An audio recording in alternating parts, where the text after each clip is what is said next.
अल्लाह की मदद क्यों नहीं आ रही? दो और पॉइंट बयान करके बात खत्म करूंगा।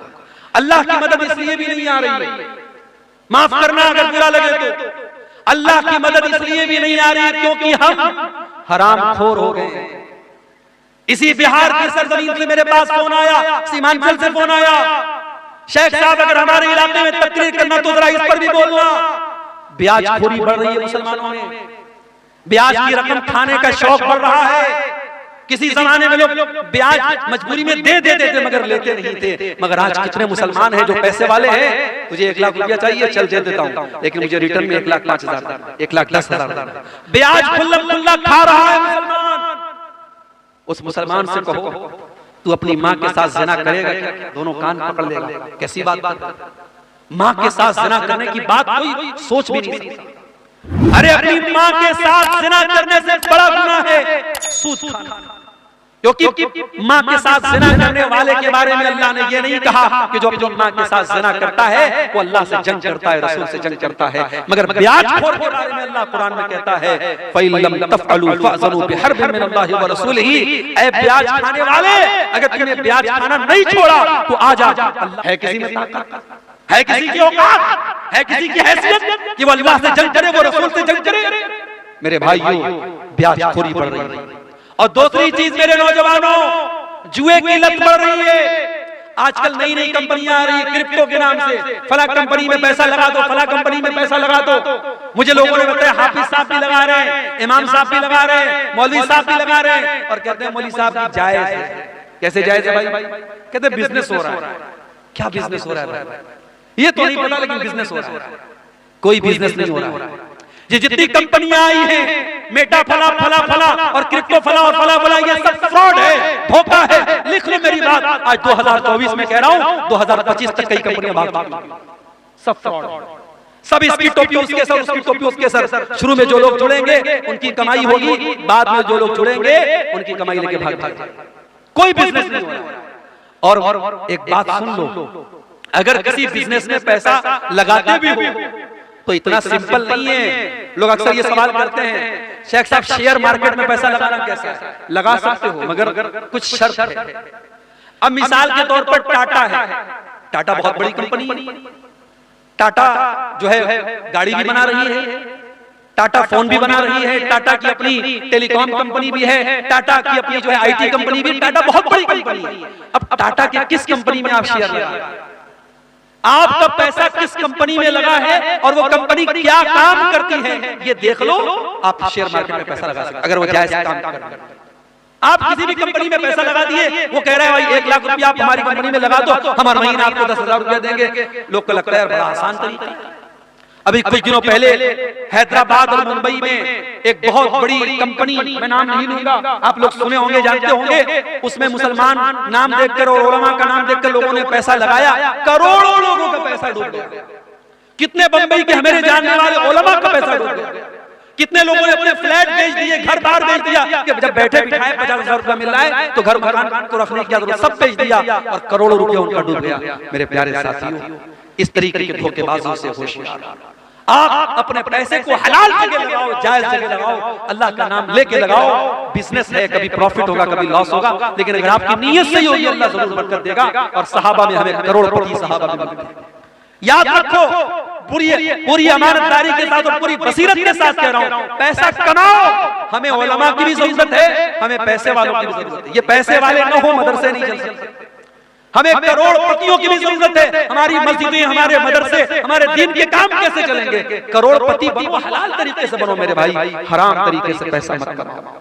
जुए के जरिए, सट्टे के जरिए रातों रात अमीर बनने के सपने बंद कर दो। मेहनत करो, मजदूरी करो, बिजनेस में पैसा लगाओ, बिजनेस के जरिए पैसा कमाओ। नियत सही होगी और आपके मुकद्दर में लिखा होगा, यकीनन आप आगे बढ़ेंगे। मेरे प्यारे साथियों, अल्लाह के नबी ने फरमाया कि जिस बदन के अंदर हराम की कमाई जाती है, फन्नारु औला बिही, वो बदन जहन्नम की आग। और यही नहीं, अल्लाह के नबी सल्लल्लाहु अलैहि वसल्लम यहाँ तक फरमाते हैं, अगर कोई हराम कमाई खाता है और बहुत लंबा सफर करके उसके बाल मैले हो जाते हैं, उसके कपड़े मैले हो जाते जाते हैं और अल्लाह की बारगाह में हाथ फैला के दुआ करता है, या रब्बी कह के दुआ करता है। लेकिन वमतअबहु हराम वमशरबहु हराम वमलबसहु हराम वगुज़िया बिल हराम, उसका खाना हराम कमाई का, उसका पानी हराम कमाई का, उसका कपड़ा हराम कमाई का, उसकी परवरिश हराम कमाई की, तो अल्लाह के नबी फरमाते हैं फअन्ना युस्तजाबु लिज़ालिक, उसकी दुआ कहां से कबूल होगी? ब्याज खाने वाला उम्रा कर ले, हज कर ले, खाने काबा का दरवाजा पकड़ पकड़ के रो रो के दुआ करे, उसकी दुआ कैसे कबूल होगी जब मेरे नबी कहते हैं हरामखोर की दुआ कबूल नहीं होती? मेरे भाइयों, आज अल्लाह की मदद इसलिए भी नहीं आ रही है क्योंकि मुसलमान पैसा कमाने की अंधी रेस में लग चुका है, ब्याज भी खा रहा है, जुआ भी खेल रहा है, सट्टा भी खेल रहा है, ऑनलाइन ऐप्स के जरिए हराम तरीके से पैसा भी कमा रहा है। मेरे भाइयों, कमाई को हलाल करो, कमाई को हलाल करो। सलफ कहा करते थे अतिब मत का तो जब दावत का, अपनी कमाई को, अपने खाने को हलाल कर लो, हमारी दुआ कबूल होगी, अल्लाह की मदद आएगी अगर हमारी कमाई हलाल हो जाए। इसी तरीके से मेरे भाई, अगर हम चाहते हैं कि अल्लाह की मदद आए, मेरे नौजवान साथी, आपको अपनी जवानी की हिफाजत करनी पड़ेगी, अपनी जवानी की अहमियत को समझना पड़ेगा। अल्लाह की कसम दिल दुखता है जब फजर की नमाज में ये चंद बूढ़े हमें मस्जिद में नजर आते हैं। नौजवान कहां मर गए? मेरी कौम के नौजवान कहां मर गए? वो रात को 2-2 बजे तक, 3-3 बजे तक व्हाट्सएप पर चैटिंग करते रहे, लड़कियों से बातें करते रहे, अय्याशियां करते रहे, फेसबुक की रील्स देखते रहे, यूट्यूब के शॉर्ट देखते रहे, बेहयाई के मनाजिर देखते रहे। रात को 3-3 बजे तक हमारा नौजवान ये सब देख रहा है। और फजर की अजान जब होती है और मुअज्जिन कहता है अस्सलातु खैरुम मिनन नौम, नमाज नींद से बेहतर है, हमारा नौजवान बिस्तर पे सोया रहता है। मेरे नौजवानों, ये अजान की आवाज सिर्फ 70 साल वालों के लिए नहीं, आपके लिए भी है। और मेरे रब की कसम, आप जब फजर की नमाज में उठ के जाते हैं, शैतान जलील होता है, शैतान पछताने लगता है कि मैं इस नौजवान को कैसे रोक नहीं पाया, इसको मैं फजर की नमाज में कैसे मैं रोक नहीं पाया। नौजवानों, अपने आप को नमाज का पाबंद बनाना।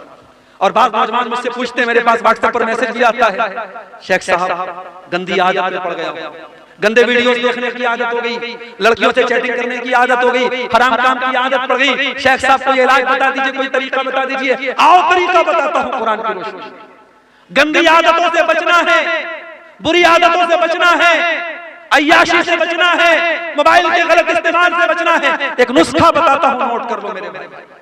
कुरान में अल्लाह फरमाता है फखलफ मिन बादिहिम खल्फुन अदाउस सलात वत्तबउश शहवाति फसौफ यलकौन गय्या।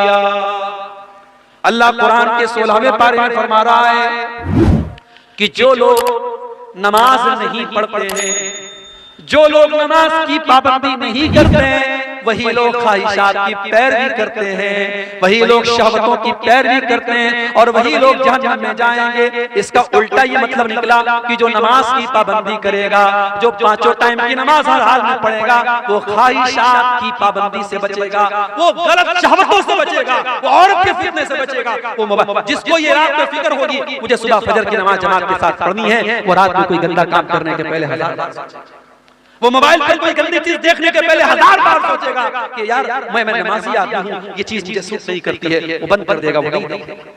अगर बचना चाहते हो नमाज की पाबंदी करो। और यही बात अल्लाह कुरान के 21वें पारे में कहता है उतलु मा उहिया इलैका मिनल किताब व अक़िमिस सलाह इन्नस सलाता तन्हा अनिल फहशाइ वल मुनकर। ऐ नबी, कुरान की तिलावत करो और नमाज की पाबंदी करो। नमाज बेहयाई और बुराई से रोकती है। ये 2 काम कर लो, कुरान की तिलावत पाबंदी से करो और नमाज पाबंदी से पढ़ो, फिर देखो बेहयाई से बचते हो कि नहीं बचते हो, बुराई से बचते हो। मेरे भाइयों, नमाज की पाबंदी करो। और नमाज कोई मामूली चीज नहीं है, टेंशन को दूर करने वाली चीज नमाज। मैं मानता हूं इस वक्त हालात बड़े बेचैन कर देने वाले हैं। मीडिया में आने वाली खबरें, यूपी की खबरों से बिहार वाले परेशान, बिहार की खबरों से यूपी वाले परेशान, तमिलनाडु की खबरों से नॉर्थ इंडिया के मुसलमान परेशान। ये मीडिया आज हमको परेशान कर रहा है, डिस्टर्ब कर रहा है। आज इस माहौल में नमाज हमारी बहुत बड़ी जरूरत भी है। मेरे नमाज पढ़ो और कुनूत नाज़िला का इत्मीनान करो। मेरे नबी दुश्मनों पर बद्दुआ करने के लिए कुनूत नाज़िला पढ़ते थे। आज कुनूत नाज़िला पढ़ो और नमाज की पाबंदी करो। अल्लाह कुरान में कहता है वस्तईनु बिस्सब्रि वस्सलाह, सब्र और नमाज के जरिए अल्लाह की मदद तलब करो। मेरे भाई, मेरे नबी जब टेंशन में होते थे, परेशानी में होते थे, हजरत हुज़ैफा रज़ियल्लाहु ताला अन्हु कहते हैं अल्लाह के नबी नमाज के लिए खड़े हो जाते थे। आज हमें नमाज की अहमियत पर भी तवज्जो देने की जरूरत है। और आखिरी चीज, हमारी माएं बहनें, इस उम्मत की बड़ी कीमती मता है। इस उम्मत की माएं बहनें, इस उम्मत की औरतें, इस उम्मत की बहुत कीमती दौलत है। क्यों? क्योंकि ये किसी की माँ बनती है, किसी की बीवी बनती है, किसी की बेटी होती है, किसी की बहन होती है। एक औरत के कई रूप होते हैं और इस्लाम ने औरत के हर रूप की बड़ी इज्जत दी। इस्लाम में औरत को पूजा तो नहीं गया, औरत की इबादत तो नहीं की गई। इस्लाम में इबादत सिर्फ अल्लाह की है, मगर औरत अगर माँ है तो इस्लाम ने कहा उसकी इज्जत करो, उसके कदमों के नीचे तुम्हारी। औरत अगर बीवी है, कुरान कहता है वमिन आयातिही अन खलक़ लकुम मिन अनफुसिकुम अज़वाजन लितस्कुनु इलैहा, बीवी तुम्हें सुकून पहुंचाती है, तुम्हारे घर को शांति देती है, तुम्हारे बच्चों को पालती है, तुम्हारे दिल को सुकून पहुंचाती है। यही बीवी बेटी, यही औरत बेटी है। तो अल्लाह के नबी फरमाते हैं मन इब्तुलिया मिन हाज़िहिल बनाती शैअन कुन्न लहू सित्रम मिनन नार, जिसको अल्लाह बेटी देकर के आजमाता है और इस इम्तिहान में वो खरा उतरता है, बेटी अपने माँ बाप को जहन्नम की आग से बचाती है। यही औरत जब बहन बनती है, अल्लाह के नबी फरमाते हैं जिसकी 3 बहनें हो और उन बहनों की सही देखभाल करे, सही परवरिश करे, सही उनका सही जगह शादी कर दे, कुन्न लहू सित्रम मिनन नार, वो बेटियां अपने भाइयों, वो बहनें अपने भाइयों के लिए नजात का जरिया बन जाती हैं। मेरे भाइयों, औरत का हर रूप इस्लाम की नजर में बड़ा कीमती है। मगर आज हमारी माँ बहनों को भी सोचना पड़े कि आज वो कहां। आज जब हम अल्लाह की कसम इंस्टाग्राम पर और फेसबुक पर और व्हाट्सएप पर जब किसी मुसलमान औरत को बेहयाई के काम में देखते हैं तो हमें डबल तकलीफ होती है। बेहयाई के काम कोई भी औरत करे ये तकलीफ की बात है, मगर मुसलमान औरत करे तो ये डबल तकलीफ की बात है। ये हमारी कौम की लड़की, हमारी कौम की बहन है। अभी भागलपुर में उतरा एक गैर मुस्लिम, देखने में बज़ाहिर एक गैर मुस्लिम लड़का था, देखा उसके साथ एक औरत बिल्कुल चिपक करके बैठी है, बातें कर रही है। कुछ देर के बाद मोबाइल पर फोन आया मेरे सामने, उसने सामने वाले से बात करके अस्सलाम वालेकुम।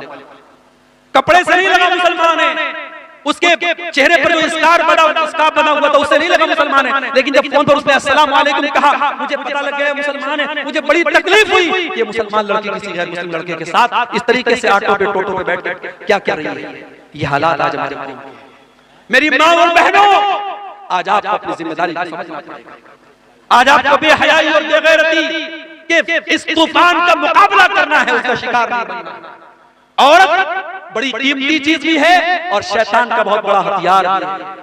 अल्लाह के नबी फरमाते हैं अद्दुनिया कुल्लुहा मता व खैरु मताई दुनिया अल मरअतु सालिहा, दुनिया की सबसे कीमती दौलत नेक औरत है। और अल्लाह के नबी ये भी फरमाते हैं अल मरअतु औरत, औरत पर्दे में रहने की चीज है। फैज़ा खरज, जब ये औरत घर से निकलती है इस तशरफहा शैतान, तो शैतान का शिकार बन जाती है, शैतान का आला बन जाती है। इसलिए मेरी माँ और बहन, आप तो धारी खंजर है, आपके जरिए अच्छा काम भी हो सकता है और आपके जरिए समाज को बिगाड़ा भी जा सकता है। अब ये आप तय करें आपको क्या करना है। और मर्दों से मैं गुजारिश करूंगा कि आपके घर की औरतें क्या पहन रही हैं, किस हालत में निकल रही हैं, ये देखना आपकी जिम्मेदारी। आप दयूस न बने, आप बेगैरत न बने।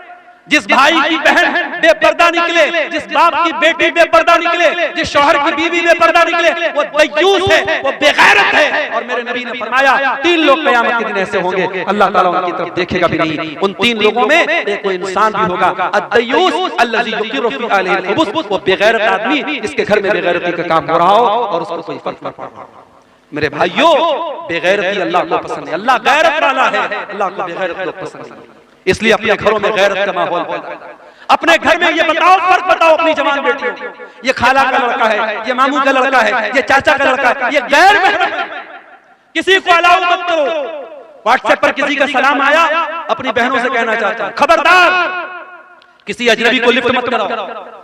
वो पहले भाई बन करके बात करेगा, फिर दोस्त बन जाएगा, फिर बॉयफ्रेंड बन जाएगा, फिर मिलने की बात करेगा, फिर तुम्हारी खूबसूरती की तारीफ करेगा। वो किस तरीके से पट्टी पड़ाएगा तुम नहीं समझ सकती।